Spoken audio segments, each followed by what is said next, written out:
इसको समझा ही देते हैं बच्चे। 1 2 3 एंड 4, इसका नाम है R1 R2 R3 और R4। हमें पता है बच्चों I तो होगी सेम, जबकि जो V है वो होगा डिफरेंट। ठीक है, तो यहां पर V कितना होगा V1, यहां पर कितना होगा V2, यहां पर कितना होगा V3 और यहां पर होगा V4। अब यहां पर V1 कितना होगा बच्चों, तो हमें जानते हैं कि क्या जानते हैं बच्चों कि ओम का नियम क्या है, V समानुपाती I, यानी कि V is equal to I R। अब यहां पर V कैसे निकालूंगा, V निकलेगा बच्चों I कांस्टेंट है और R क्या है, R1 है। इसी प्रकार मैं यहां पर बात करूंगा, इसको मैं V1 दे दूं बच्चों, यहां पर V2 कितना आएगा IR2, यहां पर V3 कितना आएगा बच्चों IR3 और यहां पर V4 कितना आएगा बच्चों IR4।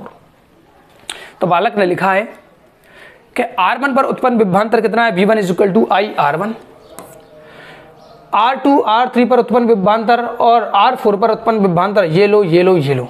तो ये सारी चीजें उसने लिखी हैं बच्चों, हर एक चीज लिखी है उसने। अब फिर क्या किया है कि ओम के नियम से हम जानते हैं कि टोटल जो V कितनी होगी वो V1 plus V2 plus V3 plus V4 क्यों दे रहे हैं बच्चों, क्योंकि 4 उसने कहा है।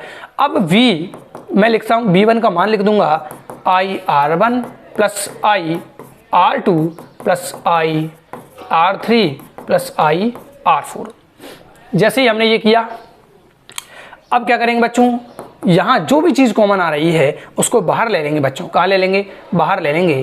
तो I यहां पर कॉमन है और कोष्टक के अंदर क्या बचेगा IR1 R2 R3 और R4।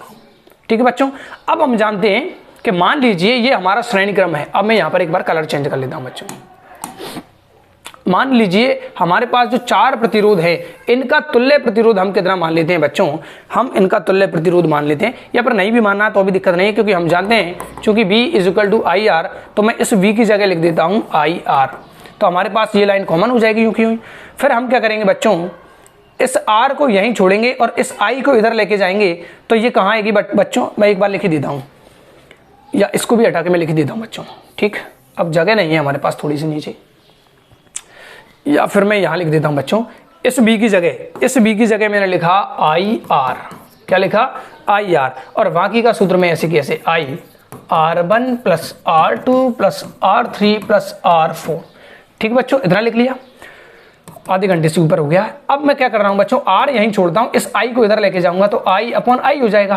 तो I से I कैंसिल हो जाएगा, तो मैं इसको सीधा लिख सकता हूं R इज इक्वल टू, इस I से इस I को मैंने काट दिया, तो R is equal to R1 plus R2 plus R3 plus R4। और ये कौन से क्रम में है बच्चों, श्रेणी क्रम में, इसलिए मैंने लगा दिया S। बालक ने क्या किया है, बालक की चेक कर लेते हैं। ओम के नियम से V टोटल कितना, V1 plus V2 plus V3 plus V4। V की जगह क्या लिख दिया, IR लिख दिया बच्चों। V की जगह क्या लिख दिया IR, IR1 IR2 plus IR3 plus IR4। अब इस I को इस I से काट दिया और R बचा बच्चों I, अच्छा एक साथ ही कर दिया इसने, ठीक है, कॉमन वगैरह यही ले लिया। अतः तुल्य प्रतिरोध आ गया R बराबर R1 plus R2 plus R3 और प्लस R4। इस प्रकार आपका जो सूत्र निकालना था वो बेहतर तरीके से बच्चे ने निकाला है। ठीक बच्चों, अगर आपको ये आता है तो कोई दिक्कत नहीं है, नहीं आता है तो आप मुझे मैसेज कर देंगे, कमेंट कर देंगे, मैं आपको दोबारा सिखा दूंगा। अभी इतना टाइम नहीं है कि